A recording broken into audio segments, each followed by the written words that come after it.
Well, God bless you. Let's go, let's go, let's go, let's go. Today is going to, we're in very near the end of our journey through the Proverbs, the Antidote. And on today's episode 24, there are three major individuals or people that the Proverbs just gives them a real spanking, so to speak. Comes down hard on them. They are the fool, the lazy, and the gossip. The fool, the lazy, and the gossip. Let's get into this one right here. We're starting with how it reads in the very beginning.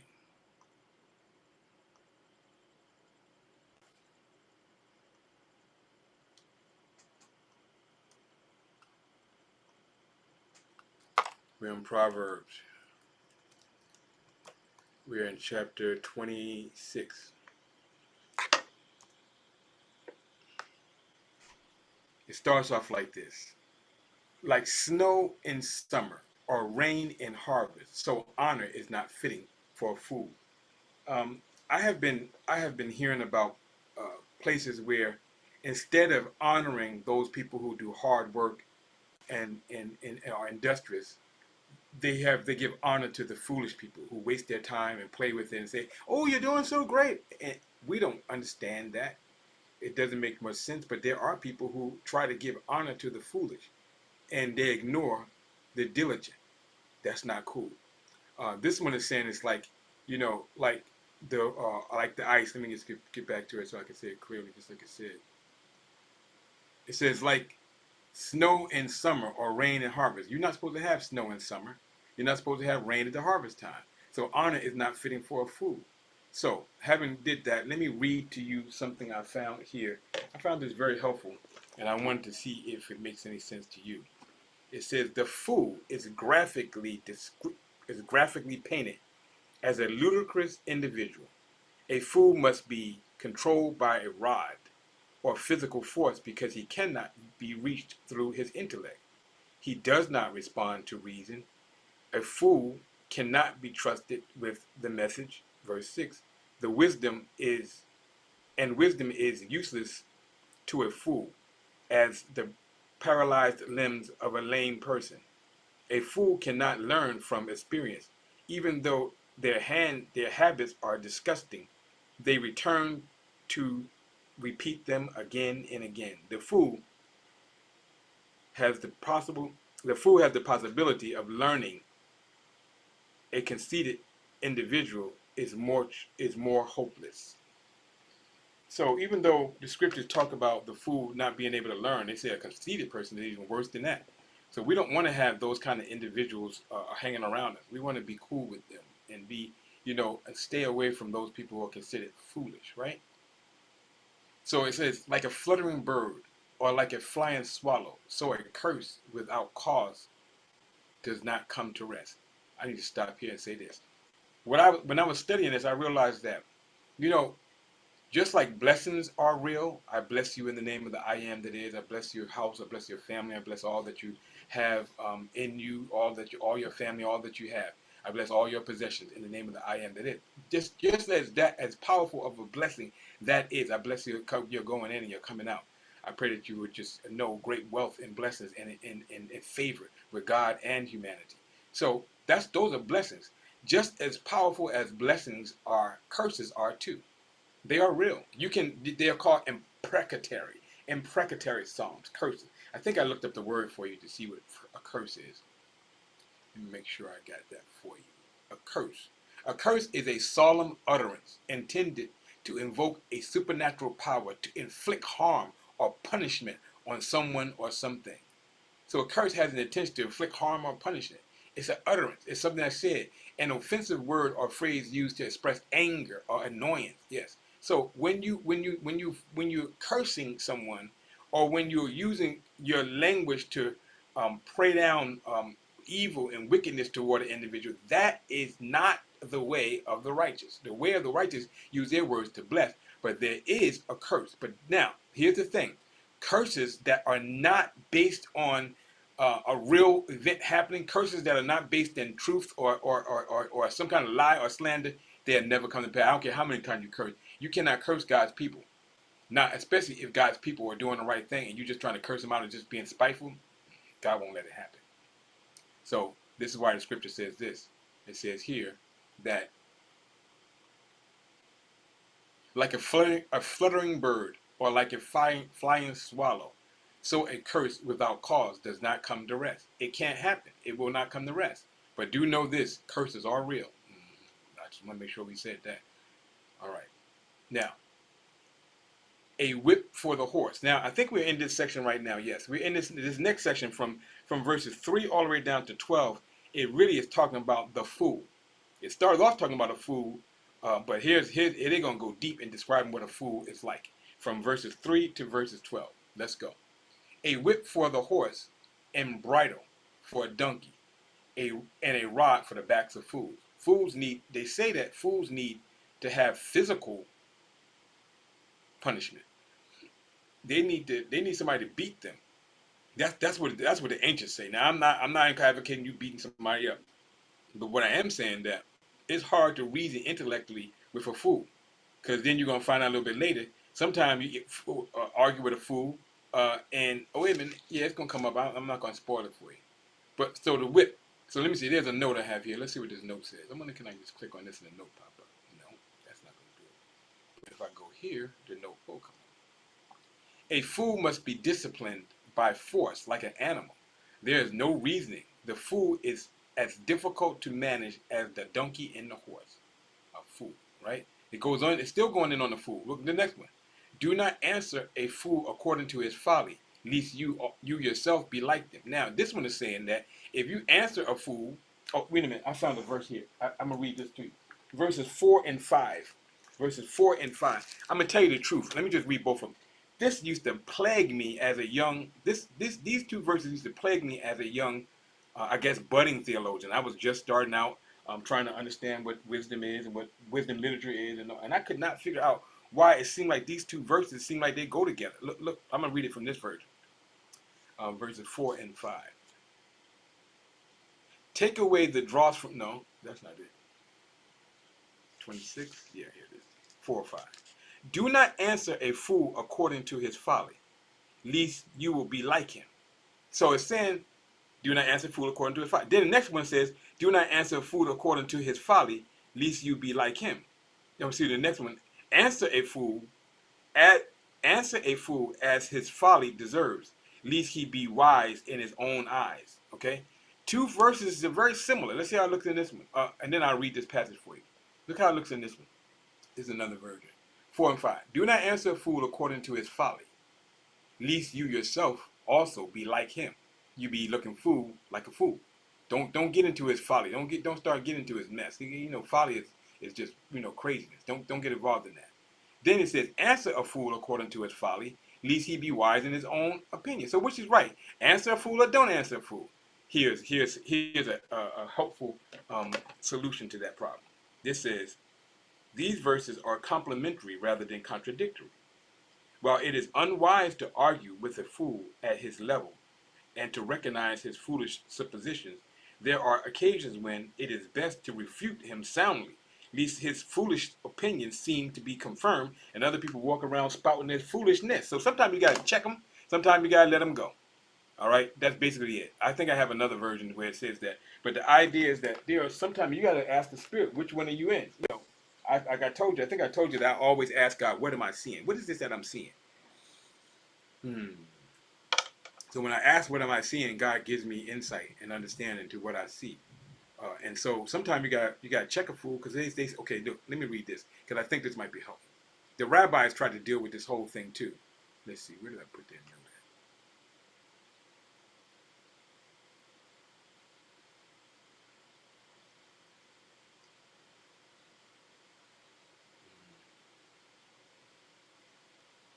I missed their note. Maybe it's here. Yeah, here's some notes. I'm just reading notes from here.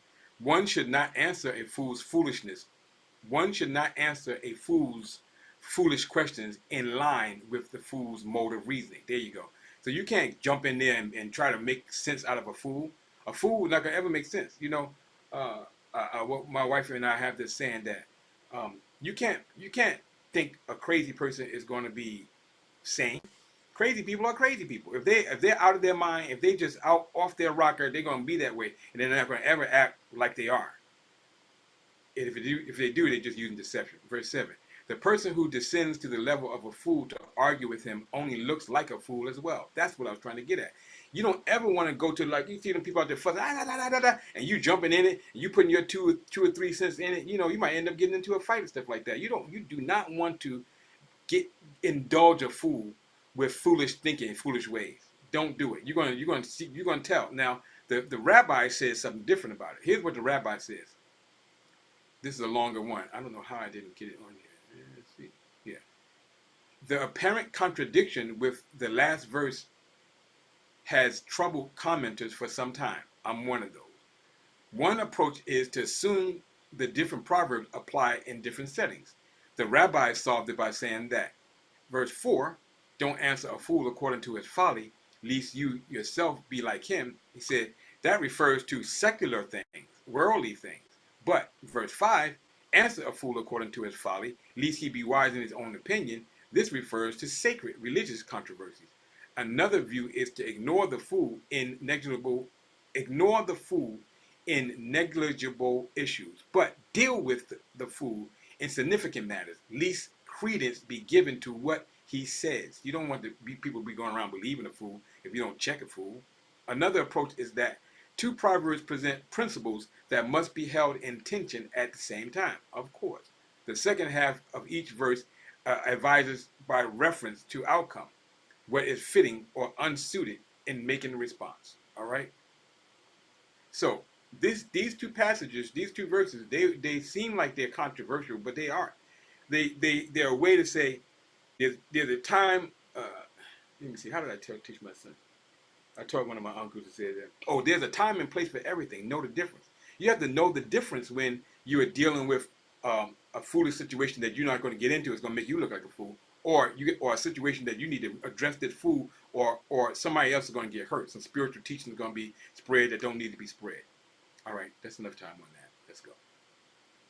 Like cutting off the feet or drinking violence, so is sending a messenger by the hand of a fool. Now, I was reading about this earlier. They said, especially in ancient times, people needed to get messages out. Even today, messages are very important. Now we have texts that they seem like, as long as you keep the spelling errors down and you do all that, you can communicate things kind of quickly, right? But before they had that, they had pigeons, they had, other things that would send messages out. But usually they would try to send a person with the message, and that person was supposed to recite that message verbatim what the person said. But a foolish person, if you send a foolish person with the message, they'd be like, I don't remember what he said. He said something like that. It's just, the message never gets completely done. So you don't ever want to trust a foolish person to convey a message that you think is important. Don't do it. I don't care how much you're tempted to do it. Don't do it. He said it's actually like dealing with a person who has no legs. You have legs. Oh no, I'm going too fast. Let me get back. Let me go back. I don't want to say that too soon. Like cutting off the feet or drinking violence. So is sending a message by a fool, by the hand of a fool. Number 7. Like legs dangle uselessly from the lame, so a proverb dangles in the mouth of fools. All right. Now, when I looked this up, it was kind of graphic. Let me see. Do I have it there? Yeah. Let's see. Does it have the right one? Well, the graphic idea that the ancients had was this. They were saying like a person that has, is paralyzed from the waist down. Their feet, their legs are useless to them. They're there. You can see them, but they're useless to them. So it is when a person has a proverb, a fool has a proverb in their mouth. They try to work the proverb, they try to say the proverb, but it just comes out crazy because it's like you ain't got no legs to walk with. You got the proverb, but you don't even know what it means. So now you're walking around being doubly confusing to people. Not good. No, not good at all.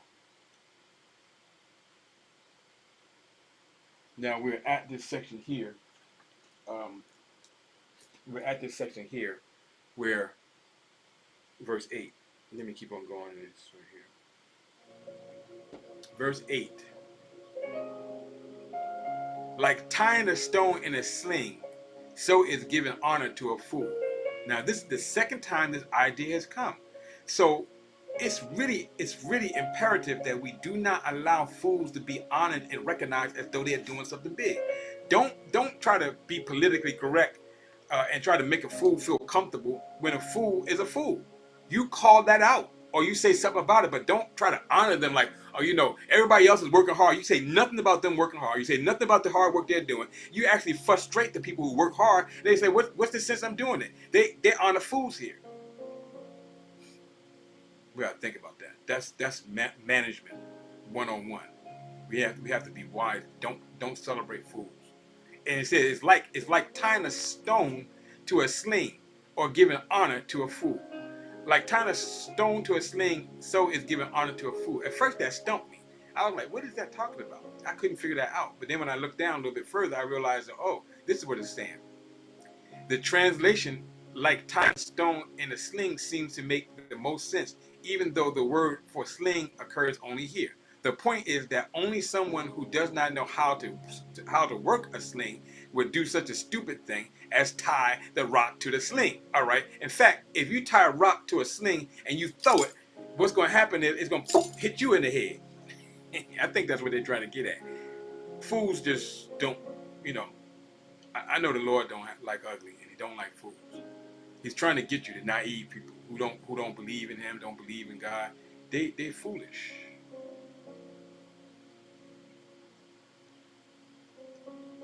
So to honor a fool would be absurd. It would be counterproductive, for he would still be a fool, right?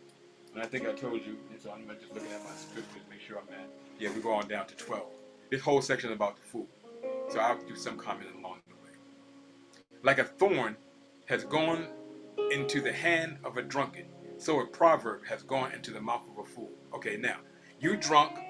You out there by some bougainvillea trees. I don't know if any of y'all have bougainvillea trees out where you are. These trees have large thorns on them. And you out there trying to grab a bougainvillea tree with your hand, bare hand. That thing will go through you. In fact, it's gone through several of my shoes. The bougainvillea. They're really thick and hard. So you're gonna be like a drunken fool and try to grab a thorn bush and think it's gonna be all right. That's what it's like when a fool has a proverb in his mouth. They don't know what they're doing. They don't know how to use it. And they start saying stuff that don't make no sense whatsoever. Like an archer who wounds at random, so is the one who hires a fool or hires any passerby. Let me stop here. Sometimes we get in a pinch and we want to hire people. We just want to hire them off the street. We just want to say, okay, I need somebody here, come in and do this, right? And then we get them in there and we find out they had no sense whatsoever. They foolish, they don't work, they don't have a good work ethic, they just out of order. Now you have to go through all the things. You already put all your time and effort in hiring this person. You already put your time and effort in training the person. Now you find out the person just does not have the capacity to work or to do what you asked them to do. Now you wasted your time. Now you got to do something else. So why don't you take some time before you go and just pick anybody up to do the job, and take your time, do a thorough study of them like they did for me. I'm an intensive case manager downtown with the mental health population. Man, they put me through. They had all these kind of things. They asked me all these kind of questions and stuff like that. Had to go through here, go through this test, go through that test. But they know that they got a solid worker. I'm a solid worker. I'm not a fool. I work all the way down to the end. And now I'm an hourly worker. So that's been a big, big thing. God is really using that to teach me some things. Hourly workers. Man, I work down to the hour, to the minute. Because I'm just that way. But a fool not going to do that way. You just pick up somebody randomly. It's like an archer. You know, what archer's supposed to do, they're supposed to shoot up in the air, and it's supposed to, hold up together. They're supposed to shoot up and get the army. So this one's saying that, no, the archer is doing damage to himself and others around him. Because they don't know what they're doing. The archer who wounds at random. He don't even know what he's doing. So, and that's, bow and arrow. So the one who hires a fool or hires any passerby. Like a dog returns to its vomit. Can you see that? Or a fool repeats his folly. Oh man, I've seen dogs do this.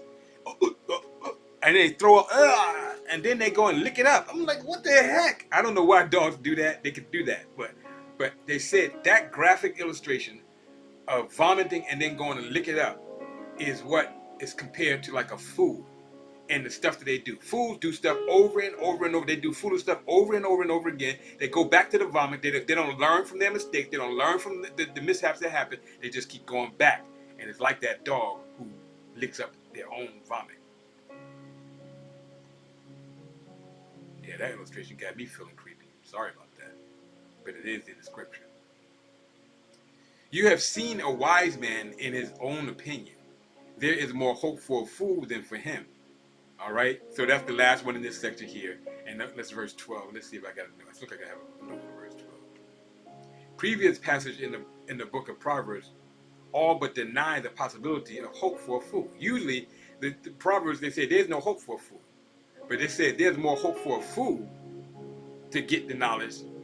So this proverb is saying there's absolutely no hope for a self-conceited person, and there might be a slight hope for a fool, that he may yet figure out that he really is a fool. So we got to be mindful. We can't walk around here having the big head, self-conceited. You think you all important because of who you think you are. And you know, I'm not saying don't be a child of God. Don't walk in your authority as a son of the Most High, daughter of the Most High God. I'm not saying that. But don't get an overly exaggerated, boasting kind of way that you think you the dog's bow wow, and the cat's meow. Because that'll get you in real sick. That they say pride goes before a fall. So, you know, you walking around with that much pride, you might end up falling. Anyway, I would never wish anything bad. Now, what we just did was I told you in this chapter 26, there are three people that the Proverbs are going after hard. The first one is the fool. So we finished that. Now the next one is the lazy bones, the sluggard, the sloth. All right, he's gonna go hard in that. Let's look at it. The sluggard has said, verse 13. The sluggard has said, now this one goes down to what? To 17. The sluggard has said, there is a lion in the road. A lion is in the streets. So, look, a person that's lazy will come up with the most lamest, ignorant behind excuses. There's a lion in the street. When's the last time you seen a lion in the street? I don't think they had them in that day either. But they come up with any old excuse to do. Because for a lazy person, any old excuse will do. They'll pick anything. They'll say anything. An elephant ate up my homework because that's why I didn't do it. You know, foolishness. The sluggard has said there's a lion in the street. All right. Like the door that turns on its hinges, so the sluggard turns on his bed. Look, it's basically saying that, you know how a door hangs open like that. It don't go anywhere. It just... They said that's like the sluggard. They on their bed, they twisting and turning. They can't hardly get any rest because they ain't doing exercise, so they're not really tired. They're just lazy. All right. So you got to work to get some good sleep. You got to exercise. You got to move your body to really get good sleep. If you want really good sleep, you work that body so that when you lay down, that body be like, I want to break now. But the lazy bones is like, they're like a door on the hinge, not doing anything, not going anywhere, just there. Being an obstruction to sometimes, because if the door is closed, people can't get through. Father, help us today. What does this one say? A sluggard is too lazy to get out of bed, although he would probably rationalize this by saying that he is not at his best in the morning. Yeah, a sluggard will say that. The humor of the verse is based on the analogy with the door. It moves back and forth on its hinges, but goes nowhere, like the door to the wall. The sluggard is hinged to his bed. My God, they're going hard on the sluggard today, y'all. You see that? You know what? This thing has convicted me because I'm not a sluggard. I'm not lazy, but there's some areas where I'm just tired. I don't feel like doing it anymore. You know, there's some areas. So this thing has been challenging me. Wherever I see laziness in my own self, to check it, get it straight, be industrious, so I can see the fruit of my labor instead of ending up in poverty and not having and want because I didn't exercise my power and ability. That's why the sluggard is so bad. Verse 15, the sluggard has plunged his hand in the dish. He is too lazy to bring it back to his mouth. Look, the sluggard makes the food, too lazy to even go pick it up. You make the food. Maybe you even do it this way. Maybe you call the person who Uber Eats or whatever it is, whatever delivery service you got, and the food is outside the door, but you too lazy to get up out of the bed and go get it, so it stays out there all night. That's some crazy stuff, right? You don't want to be that kind of individual. You want to be industrious. You want to be able to. You don't want to be like the slugger. They're like they freak the food and they don't even want to. They don't want to put it on the plate to eat because they tired. They lazy. They just have mercy on the sluggard, Father, in the name of Jesus.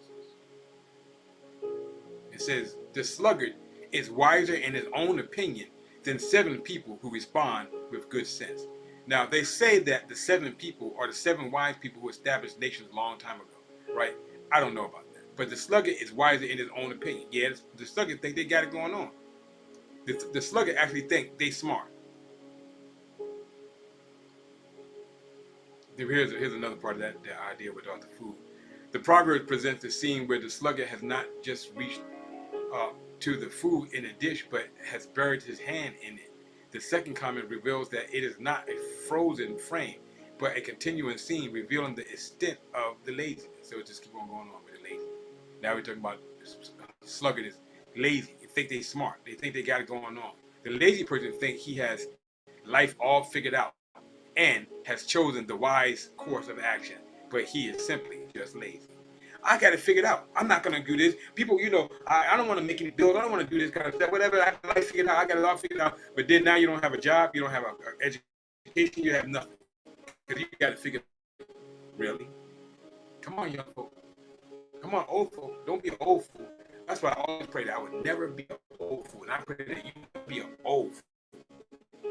So when I get my piercing, don't consider me an old fool. Just consider me a liberated person. Who's no longer caring about what people think or say about what I do. I'm no longer in that market. I'm a free market. I don't have to go and impress people. I'm free.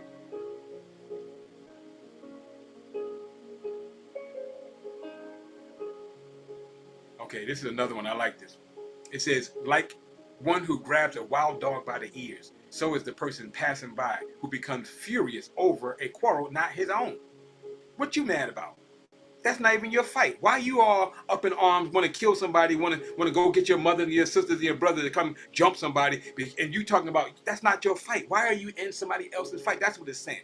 Don't be getting in other people's business, especially their fight. Leave it alone. It's like trying to grab, and they talk about these dogs are wild dogs. Like I can grab my dog. He's not in here right now. I can grab my dog by the ear, play with his ear, look at it, clean it out, and all that. I can do that.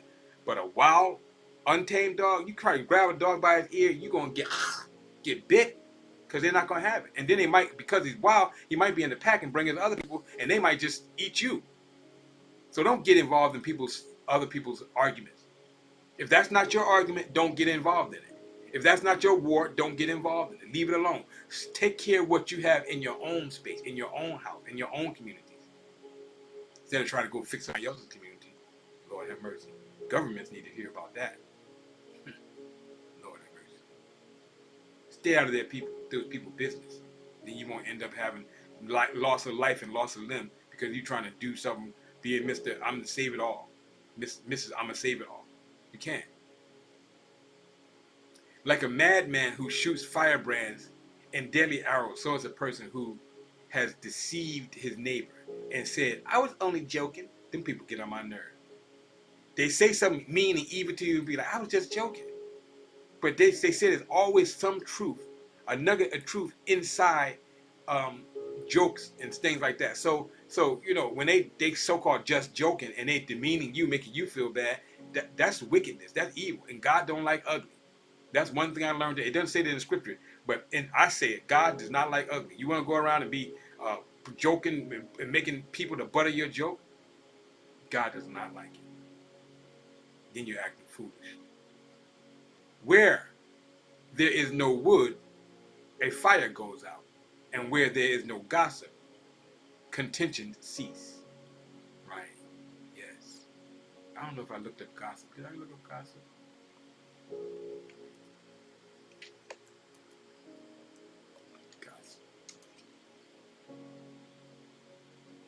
Like the cursed gossip. Casual or unconstrained conversation or reports about other people typically involving details that are not confirmed to be true. You just passing on, you see that picture? You just passing on gossip.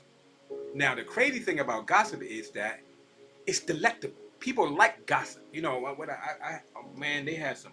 My wife brought some, what do they call it? Fruit gummies, little fruit things. Oh my God. I opened up one and then I ate 10 because they were so delectable. They were just so delicious. That's like gossip. You take one little bit of gossip, you take another bit of, then next thing you know, you have a constant diet of gossip. And then you're going to be sick to your stomach. And then you're going to be toxic around other people. So leave the gossip alone. Malicious, slanderous talk should not be characteristic of a believer, of a saint, of a wise one. In fact, you need to start rebuking some gossip. Where'd you get that from? You know I'm going to tell them what you said, right? Then they won't be coming to you with that foolishness because you're going to out them. But if you, now, let me get back before I get, but if you, hold on, I got to get, but if you out there gossiping with them, I'm going to look at you. I thought you were a friend. I thought you were righteous. I thought you were a cool dude, but you out there gossiping. So when I'm not here, is that what you're doing around behind my back too? Come on, y'all. Just get this antidote. Just get some wisdom in you. You're going to be so much better if you get this wisdom in you. You have some common sense. So where there's no word, now that's what it said. Where there is no wood, a fire goes out. You know, now I've always loved this when I had a house that had a fireplace. Oh, put the fire in there. The fires are beautiful. I'm mesmerized by fire. Fire is one of the most wonderful things that is created. I carry a lighter all the time because I just want to see some fire. I think I got one in my pocket right now because fire is just that kind of thing. It's an amazing thing. But if there's nothing for the fire to, there it is. It doesn't show up. Oh, there it is. If there's nothing, yeah, there it is. If there's nothing for the fire to burn, then it can't go. Like if the lighter fluid goes out in this fire, in this thing, it won't burn. Just like if you don't have any wood in the fire in the fireplace, it won't burn. It'll just go out. So the same is true with a gossip. If you get rid of the gossip, all the contentions and all the fights and all the craziness that's going on at your job, at your work, in your house, in your family, from them gossips, man, you got to root them out. We have to be wise about rooting out the gossip and let them know we don't appreciate their slanderous morsels. Oh yeah, no. Take that to somebody else. We don't eat gossip over here. We only take truth. We big up people. We encourage people. We don't do that. So where there's no wood, a fire goes out. Where there's no gossip, contentions cease. There's no more fights. Like charcoal is burning coals, and wood, like charcoal, is to burning coals. Charcoal, burning coals. You know, you cooking on the holidays. You got the charcoal. Like charcoal is to burning coals, right? Wood is to fire. So is a contentious person to kindle strife. You wonder why all them arguments and all those fights are going on within your family and your community. Somebody out there is maliciously speaking, not using wisdom, saying things they don't have no business saying, putting people's business out on the street. Come on, that's where the fights come from. So you want to look for the gossiper. That's the one who keeps the thing. I was going to say the SHIT rolling. Yeah, they SHIT started and they keep the SHIT rolling. The boo boo. I said it. The boo boo. Yeah, thank you.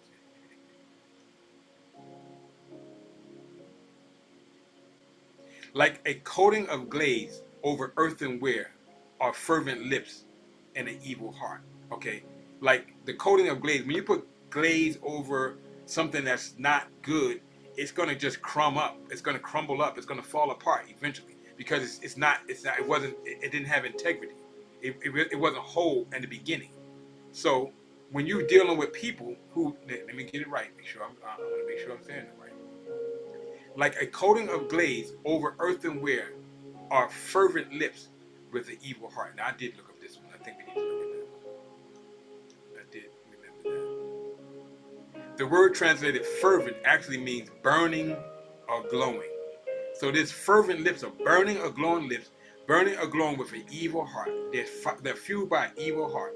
And it's a fakery or all less. Because at the end of the day, they're trying to do something. It says the one who hates others disguises it with his lips, but he stores up deceit within him. My God, I hate dumb people. Forget them folks, what my wife said, but them people who how did it say? I'm gonna make sure I get it right. I don't want to get you on no wrong tip. Them people who who claim that they like you. They all in your face trying to act like they're your friend. They really love you, but when you are gone, them and the crew are scheming and planning to get rid of you. The devil is a liar. Their schemes will not work.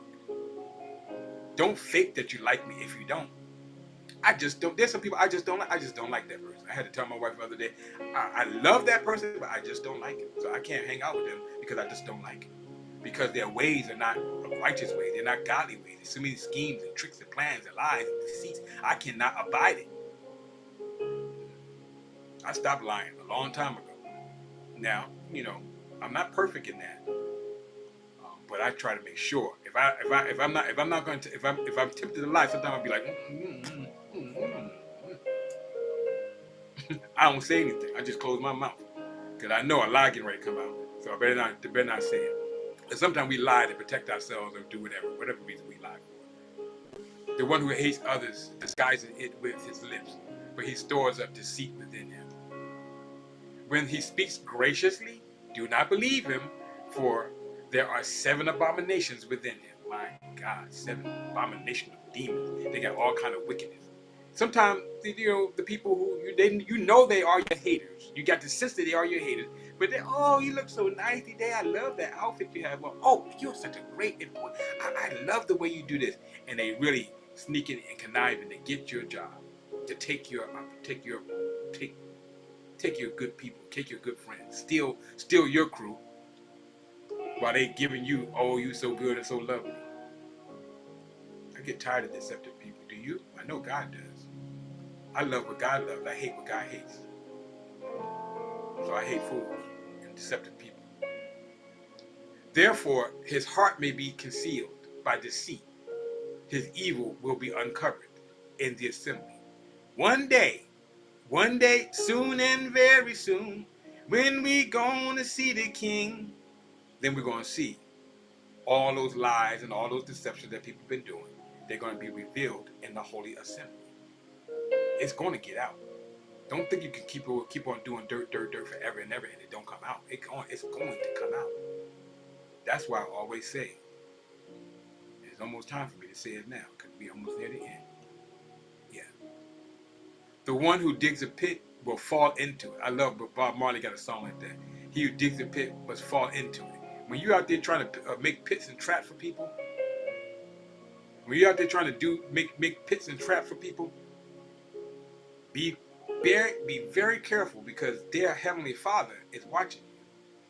Oh, you may be setting a trap for them, but the very trap that you set for them will be the trap that traps you in the end. Woo! That was tight. I might have to put that on cut that out and use that again. That was good. I can't even say that again. A lying tongue hates those crushed by it, and a flattering mouth works ruin. Yeah, liars and flatterers, false flatterers, they're not good. Anyway, we did it. And we came in a good time today, y'all. Now I'm going to go home and go to sleep. I stayed up so late last night doing episode number 25 that I got to get myself together. So I thank God that he gave us a smaller one so we can get over it. Now, I hope these things are a blessing to you. My intent is to be a blessing to you. Keep your hands clean and your heart pure. You cannot go wrong with that. This is Omar A. Muhammad, and I'm out.